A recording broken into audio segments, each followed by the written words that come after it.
Üdv mindenkinek, sziasztok! Itt vagyunk újra a Laptimingban, és nagyon-nagyon sok kérdést kaptunk az elmúlt 7-8 évben arról, hogy mi lehet az, ami az abszolútot megdönti itt nálunk a Kakucsi körön, és én mindig mindenkinek azt válaszolom, hogy szuperkár. Ugye egyszer volt már itt egy ilyen műszuperkár Szabó Krisztiánnal, ami egy autocross autó volt átalakítva, most azonban van itt egy nagyon-nagyon éles szuperkár, egy olyan autó, amivel tavaly Kárai Tami, aki mellettem ül, többször volt dobogón a Rally Európa bajnokság, Rallycross Európa bajnokság szuperkár kategóriájában, de itt van velünk Gyuri Sorsi is, aki majd fog beszélni az idei év egyik legnagyobb magyar robbanásáról, arról, hogy világbajnoki futamot rendezhetünk. Már is kezdünk. Hedo. Az út, ami összeköt. Modell és hobbi. A Modellautóbázis. Csatornánk partnere az Unibet Magyarország.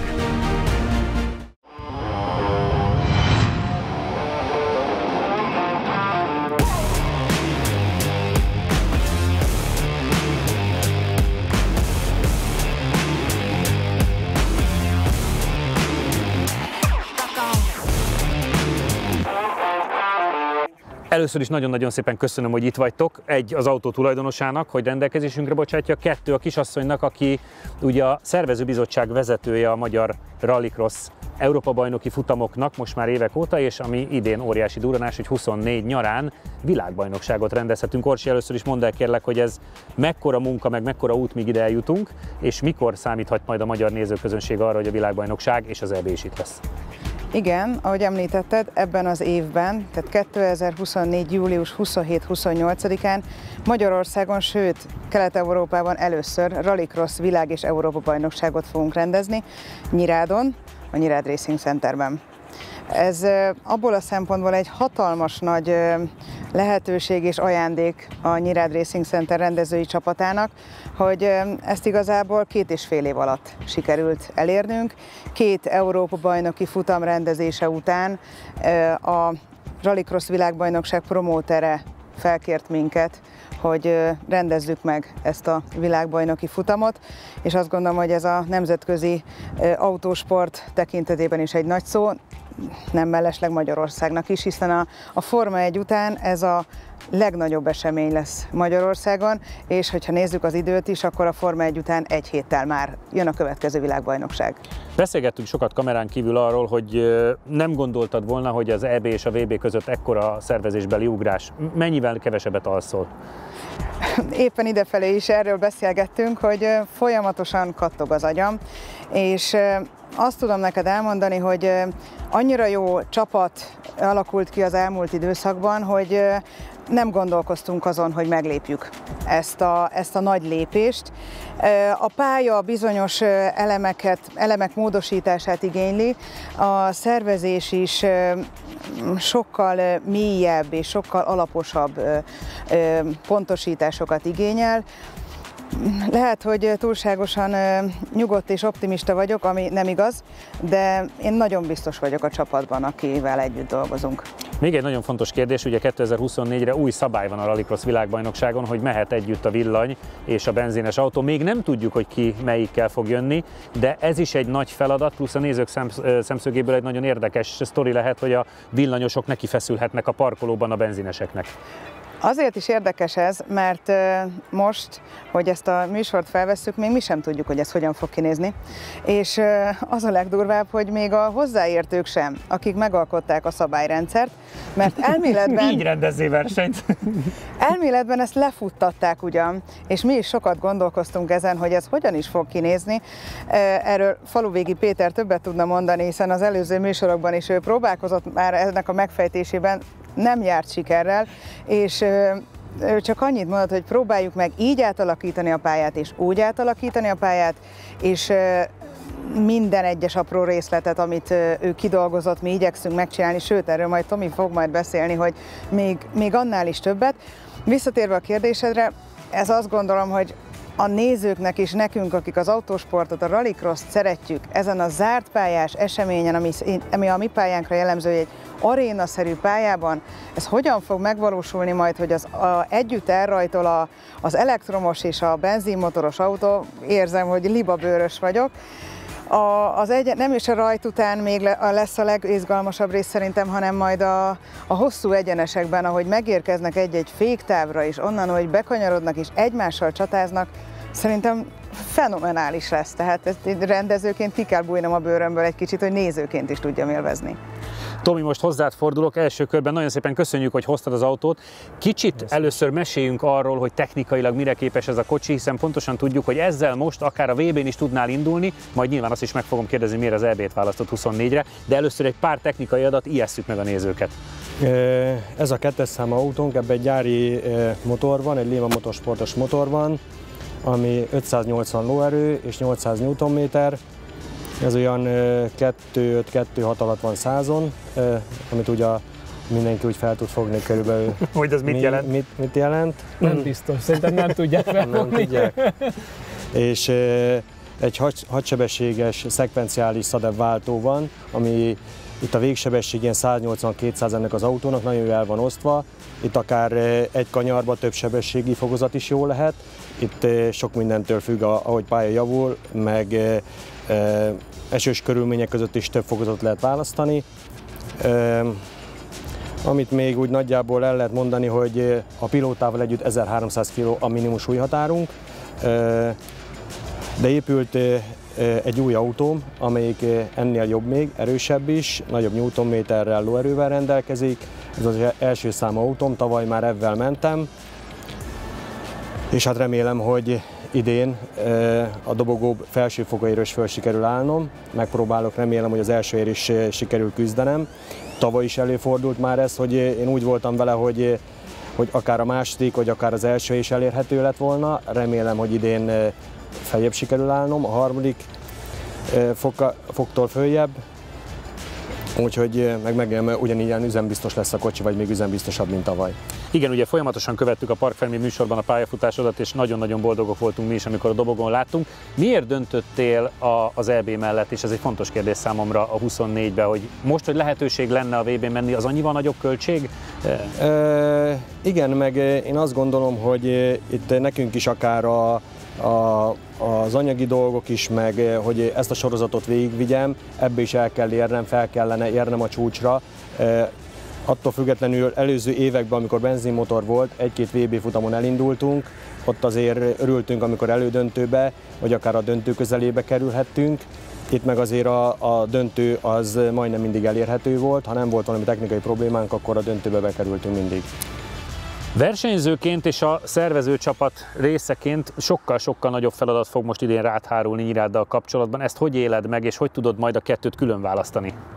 Az első évben nagyon nehéz volt ezt, de a második évben már tavaly már azt gondolom, hogy aránylag jó kezeltem, de mivel hogy egy más kihívás lesz itt most, így azért megint kicsit nehezebb, mivel hogy a pályán is elég sok mindent kellett alakítanunk, meg én is kíváncsi leszek itt a VB-n, hogy fog ez működni, ez az elektromos, meg benzines motorok, hogy fognak itt egymás közt, mert minden kettőnek megvan az előnye, meg a hátránya. Én azt gondolom, hogy ami rajtban az elektromos autó egy kicsikét jobb lehet, de súlyban meg nehezebbek, azért szerintem egy bő 100 kg van különbségbe, ez nagyon sok.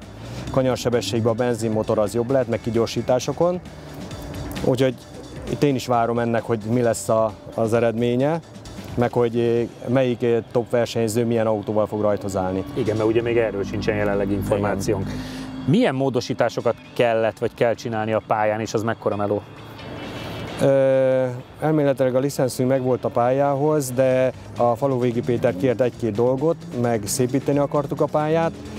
Új rázókövek lettek a pályán, ilyen biztonsági falak lettek építve, sok olyan betonfal, ami eddig a belső éven volt és az autó megtapadhatott, most azt csúszófelületté alakítottuk át. Egy nagyon picikét módosítottunk itt Faluvégi Péterrel egyeztetve, a pálya nyomvonalán egy nagyon picikét egyenesítettünk rajta, ott a Jokernél, hogy biztonságosabb legyen a visszatérés, ott szélesítettünk egy 1,5 métert a pályán.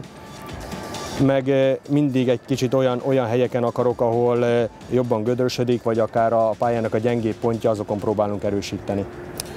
Csabi, hozzád fordulok, de közben elmondom a nézőknek, hogy János miért nem ül itt a körben. Ugye a egyel korábbi adásban is elmondtuk, hogy nincs annyira jó állapotban fizikailag, és a Tomi által elmondott gyorsulási adatokat nem biztos, hogy annyira kibírná a kis agya. Úgyhogy ő most itt van a háttérben, valahol itt rohangászik, tehát vissza fog majd térni, és nem hiányzik a műsorból, de ugye a mai műsorban Tamás és Csabi fognak menni majd az autóval, úgyhogy ezért nincs itt János, és hozzád fordulok. Gondolom te is ezerszer megkaptad azt a kérdést, hogy Rallycross Supercar, és hogy mi itt a leggyorsabb kakucson. Te mit gondolsz? Persze, nyilvánvalóan ez mindenkit foglalkoztat, hogy R5-ösnél mi az, ami még jobbat tudhat, vagy Rally 2-es autó, ugye most attól függ, hogy hívjuk. És nyilvánvalóan a teljesítmény okán nyilván ez az, ami szóba jöhet, hiszen ez majdnem a duplája, ha csak a teljesítményszámokat nézzük. Nyilván a részleteket is majd figyelni kell, hogy milyen a gumi, milyen a tapadás, hogy viszi át a kihajtás a kanyarokba az erőt, hogy viselkedik az autó, de hát nagyon kíváncsi vagyok ilyen szempontból, hogy mi lesz. Egyébként visszatérve a VB-re, ha kívülről nézzük, én annak drukkolok, hogy minél több belső égésű legyen, hiszen nézőként nyilvánvalóan az az élmény, nem a villanyautó, elnézés, de szerintem egy ilyen csodálatos versenypályán, hogyha ott a nézők előzönlik az egész Katlant vagy a környéket, akkor is az autók hangját akarják hallani, és bízom benne, hogy minél több belső égésű lesz, mert szerintem az az, ami nem csak a látványt, hanem a hangélményt is biztosítani fogja. Hát remélem ez itt is majd érvényesül természetesen. Szinte biztos vagyok benne.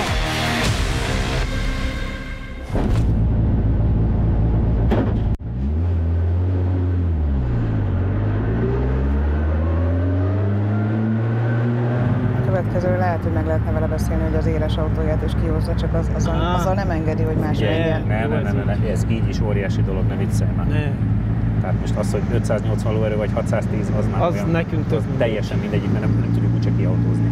Max ő tudja kiautózni.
Na halljuk. Első kör ideje 44,458, az összidő pedig 1 perc 24,200. Jó. Az 21. idő. Azért annál kell javítani, mert ugye 42 kéne. Hűha! Bizony, azért mondom. Reklámépítészeti megoldások a G-Ban Partners Kft-től.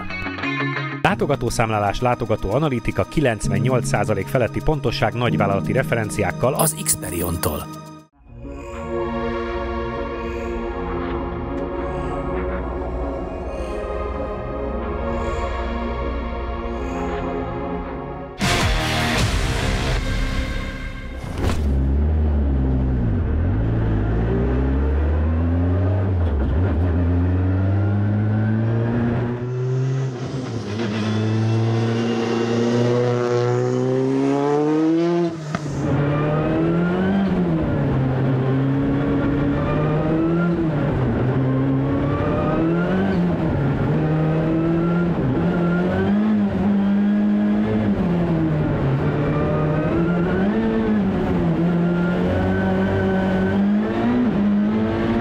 az első kérdésem az, hogy szépen mentél, az nagyon rendben volt, de milyen látni az autódat, hogy más vezeti? Ezt mindig szeretem megkérdezni a tulajoktól.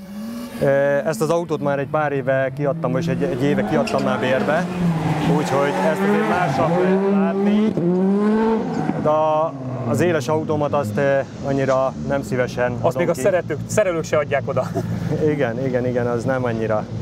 Milyen volt a kör egyébként? Hogy érezted magad?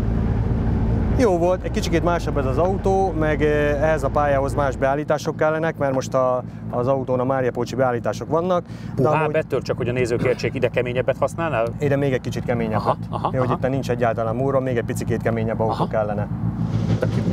Na nézzük! Meg az aszfalt is jobban tapadós, mint Mária Pócson.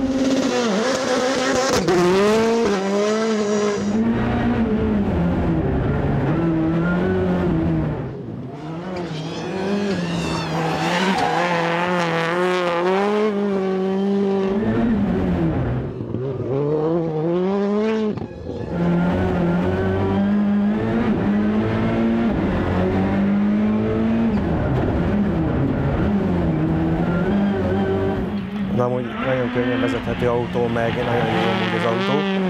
Én szerintem menni fog meg élvezni fogja. Hát az biztos.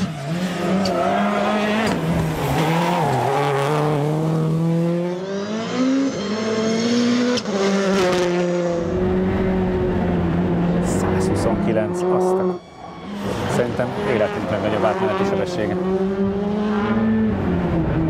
Máshogy fordul. Hát igen. Nagyon. Máshogy fordul itt ebben a kanyarban. Hát mert pályaversenyző persze. A pontossága gyakorlatilag a legnagyobb erejük mindkettejüknek. Hát, hogy minél nagyobb tempót át tudjon vinni, de igen. Fontos az is, hogy minél kevesebb métert menjen. Így van, meg egyébként azért az... A kigyorsítása ennek az autónak nagyon jó. És igen. A kigyorsítás az meg ugye mindig az van, hogy nektek azt lesz számolni, hogy van mellettetek valaki.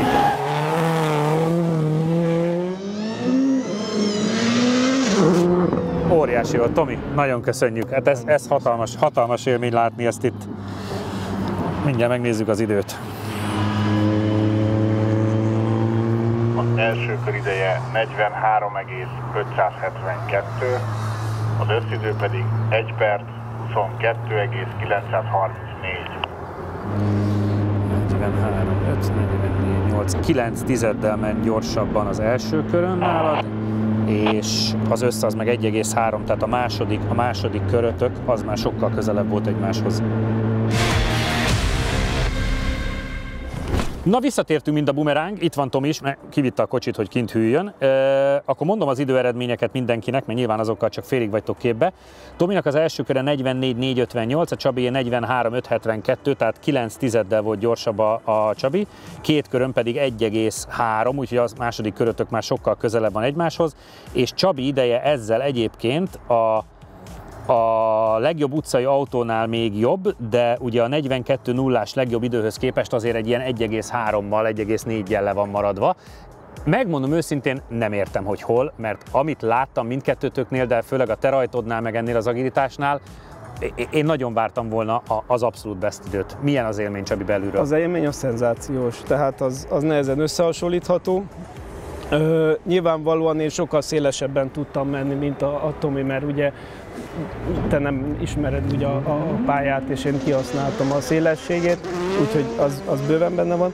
Hogy mitől lassabb, mint egy rally 2-es, szerintem ez biztos, hogy akár beállítások, akár gumi, akár még a rengeteg dolog, amit tanulni kéne ez az autóval, hogy az ember igazán jól kihasználja.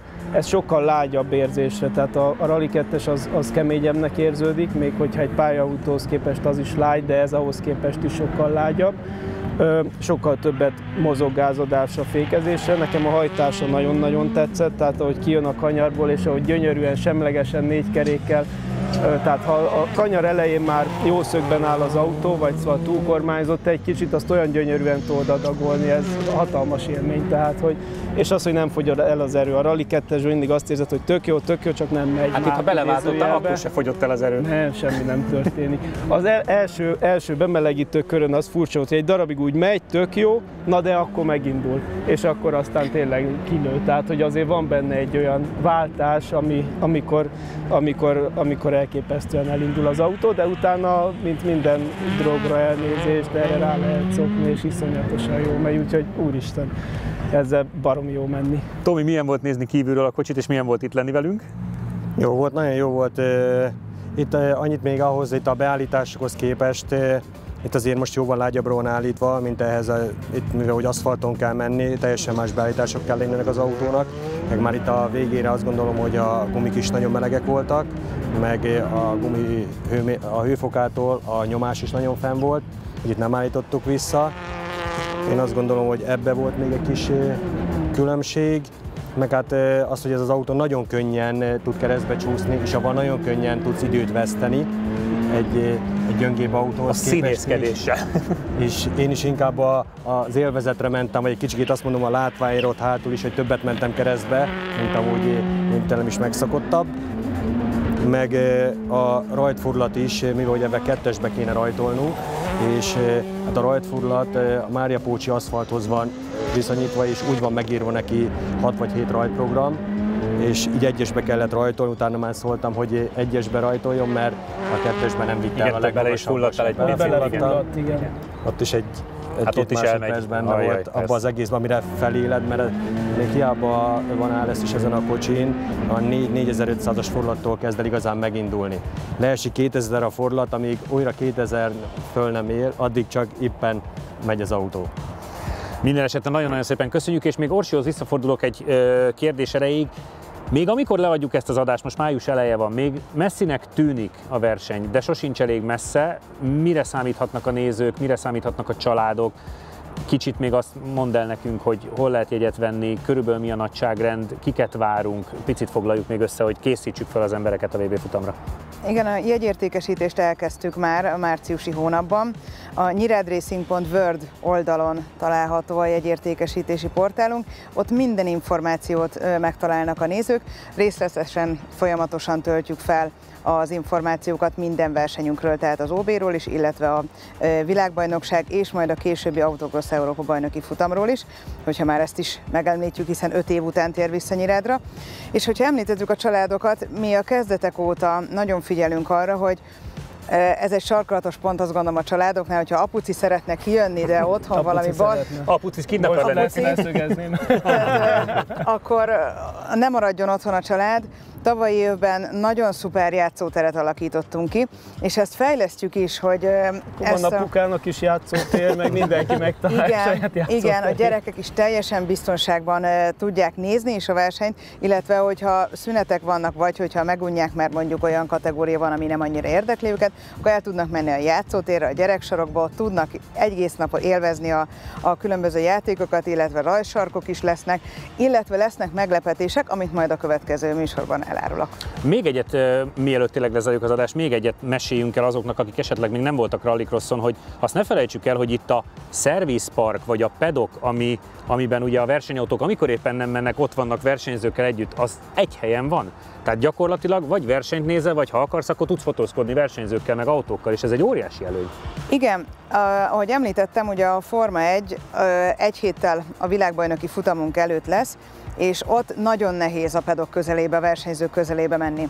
Itt viszont, nagyon nehéz, igen. Lehetetlen szinte. Itt viszont mindenki találkozhat minden pilótával, hogyha elcsípi őket a paddockban, és akár fotózás, akár egy pacsi, akár 2 jó szó, amit egymásnak tudnak adni, ez tényleg bemutatja azt, hogy a rallycross egy nagy család. És nem hazabeszélve, de tényleg a jegyárak is abszolút a barátiak, és mindenkinek elérhetők. És vannak még, tehát vegye mindenki. Tökéletes végszó. Még egyszer nagyon szépen köszönjük Tomi, Orsi, hogy jöttetek és hogy hoztátok ezt a csodát. Nektek is köszönjük, hogy itt voltatok, és kövessetek bennünket Facebookon, Instán, YouTube-on. Nézzétek meg a nyirádi csapatnak az oldalát, és vegyetek jegyet, és jövő héten természetesen folytatjuk a laptimingot, akkor is legyetek majd itt. Sziasztok!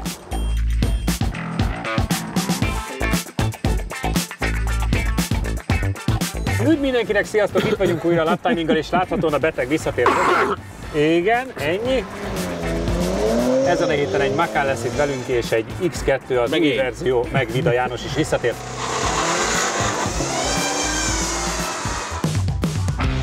Modell és hobbi, a modellautóbázis. Hedo, az út, ami összeköt. A műsor támogatója a Székely Csemege. Ha még nem tetted meg, most azonnal iratkozz fel a csatornánkra. Nyomd meg hozzá a kis csengőt, és így nem maradsz le a Lap Timing adásokról sem.